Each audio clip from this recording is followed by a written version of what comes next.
کشمیری حریت پسند رہنما اور کشمیر لبریشن فرنٹ کے سربراہ 56 سالہ یاسین ملک کو نئی دہلی میں NIA کی خصوصی عدالت نے 19 مئی 2022 کو بھارت سے بغاوت، وطن دشمنی اور دہشت گردی کا مجرم قرار دیا۔ 3 اپریل 1966 کو پیدا ہونے والے یاسین ملک جموں کشمیر میں برسر اقتدار پارٹی نیشنل کانفرنس کے خلاف ایک طلبہ لیڈر کے طور پر سامنے آئے تھے۔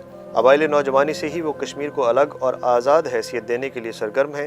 انہوں نے 1987 کے انتخابات میں امیر اقدل سے مسلم یونائیٹڈ فرنٹ کے امیدوار محمد یوسف شاہ کی حمایت کی۔ یاسین ملک کی کئی بار گرفتاریاں ہوئیں۔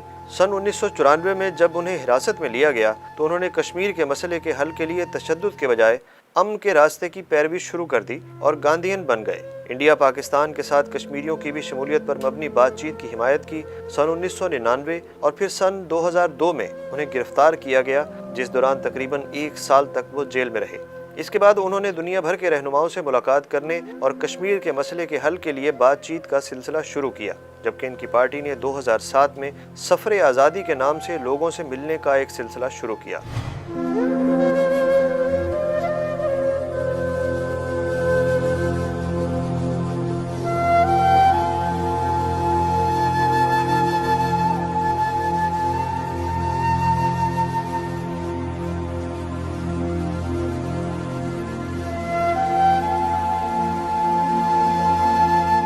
یاسین ملک نے سن 2009 میں پاکستانی آرٹسٹ مشال ملک سے شادی کی۔ ان کی ایک بیٹی رضیہ سلطانہ ہے۔ آخری بار یاسین ملک کو 22 فروری 2019 کو پبلک سیفٹی ایکٹ کے تحت گرفتار کیا گیا اور 7 مارچ کو انہیں جموں کوٹ بلوال جیل منتقل کرنے کے کچھ عرصے بعد تہاڑ جیل منتقل کیا گیا، جہاں سے ان کی صحت بگڑنے کی خبریں سامنے آتی رہیں۔ حریت رہنما یاسین ملک کی اہلیہ مشال ملک کا کہنا ہے کہ یاسین ملک کو جیل میں زہر دیا گیا، سیکریٹری جنرل UNA کو فوری خط لکھا جائے، شادی کو 13 سال ہو گئے، آج تک خاندان کو ایک ساتھ رہنے نہیں دیا گیا۔ انہوں نے کہا کہ قیدیوں کو حاصل حقوق بھی یاسین ملک کو نہیں مل رہے۔ ان کا یہ بھی کہنا ہے کہ یاسین ملک کو وکلا کی سہولت نہیں دی جا رہی۔ بھارتی فورسز کی حراست میں موجود حریت پسند کشمیری رہنما یاسین ملک کی صاحبزادی رضیہ سلطانہ کا کہنا ہے کہ وہ اپنے والد کو بچانا چاہتی ہیں۔ رضیہ سلطانہ نے اقوام متحدہ کے سیکریٹری جنرل سے بھی اپنے والد کی دادرسی کا مطالبہ کیا ہے۔